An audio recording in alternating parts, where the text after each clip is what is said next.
Hey everyone, and welcome back to Signal and Theorem. You know, when we look out into the vastness of space, it's easy to feel overwhelmed by its sheer scale and the incredible distances involved. For decades, astronomers have been trying to map this cosmic canvas, not just to locate distant galaxies, but to understand the very fabric of our universe, how fast it's expanding, what it's made of, and ultimately, what its fate might be. And it turns out, one of the most exciting new tools in this cosmic toolkit is something truly bizarre: fast radio bursts, or FRBs. Now, what exactly are FRBs? Imagine an incredibly powerful, incredibly short pulse of radio waves, lasting mere milliseconds, coming from potentially billions of light years away. We don't fully understand what causes them yet, maybe hyperdense neutron stars or something even more exotic. But what we do know is that they are ridiculously bright, making them detectable across vast cosmic distances. And here's the neat part. As these radio waves travel through the universe, they interact with the sparse electrons floating in the space between galaxies.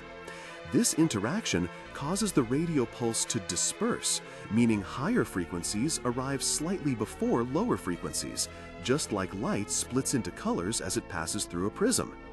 The more electrons the pulse encounters, the more it disperses, an effect we call dispersion measure, or DM. Why is this important? Because the more stuff the radio signal passes through, the further away its source likely is. And that's where things get really interesting for cosmology. Take a look at this graph we have here. This is figure 1 from a recent study. On the horizontal axis, labeled dm minus dmMW, we're looking at the dispersion measure outside our Milky Way. On the vertical axis, ZS, we have redshift. Redshift is a fundamental concept in cosmology. It's how we measure how much the light from a distant object has been stretched by the expansion of the universe. Higher redshift means further away. So essentially, this graph plots extragalactic dispersion measure against distance. Now, see all those blue cross-shaped points? Each blue cross represents a localized FRB, meaning we know its home galaxy and thus its precise redshift. And what do you notice? Those blue points aren't just scattered randomly. They follow a clear, almost straight line. The red line you see is what our best models predict this relationship should look like, and the pink shaded area around it shows the expected uncertainty. The fact that our measured data points, those blue crosses, fall so beautifully along that predicted red line is huge. It means FRB dispersion measure provides a reliable, direct way to estimate their distance, almost like a cosmic ruler. This is a game changer because FRBs are so bright they can be detected at much greater distances than many other standard cosmic distance markers. So, okay, we can measure distances with FRBs, but why does that matter? Well, measuring cosmic distances is crucial for understanding the universe's expansion history. It helps us pin down the Hubble constant, how fast the universe is expanding right now. You might know about the Hubble tension, a puzzling discrepancy in its measurements. FRBs offer a completely new, independent way to tackle this. But it gets even deeper. FRBs can also help us probe the mysterious nature of dark energy, the enigmatic force believed to be accelerating the expansion of the universe. Dark energy is usually described by a parameter W, which represents its equation of state, essentially how it behaves under pressure. Scientists often model W as potentially changing over time using two parameters, W0, its behavior today, and WA, how it evolves with redshift. If W0 is exactly -1 and WA is 0, dark energy is a cosmological constant, unchanging, like Einstein's original idea. Now let's shift our gaze to figure 3. This plot is a bit more complex, but it's incredibly powerful. On the horizontal axis, we have W0, and on the vertical axis, WA.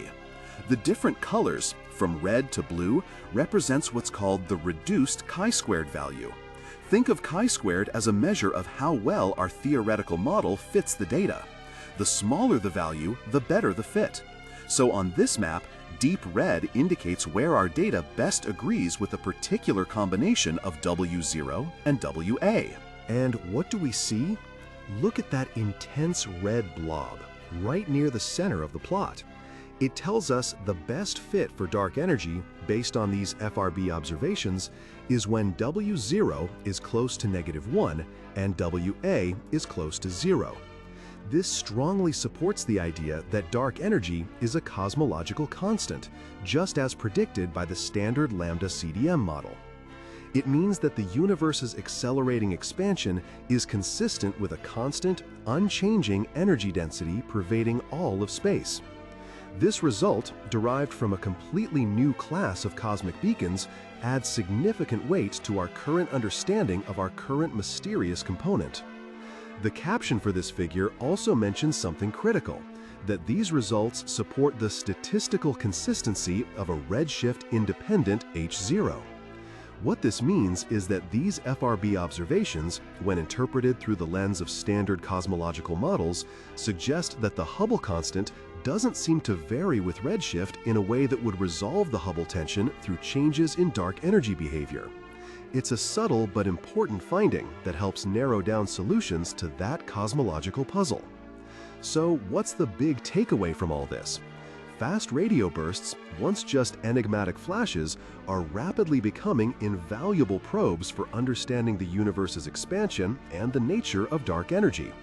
They provide a unique and independent way to measure cosmic distances and test our fundamental cosmological models. As more FRBs are detected and localized, their power as cosmic tools will only grow, potentially helping us resolve the Hubble tension and truly unravel the secrets of dark energy. Thanks for watching, and we'll see you next time on Signal and Theorem.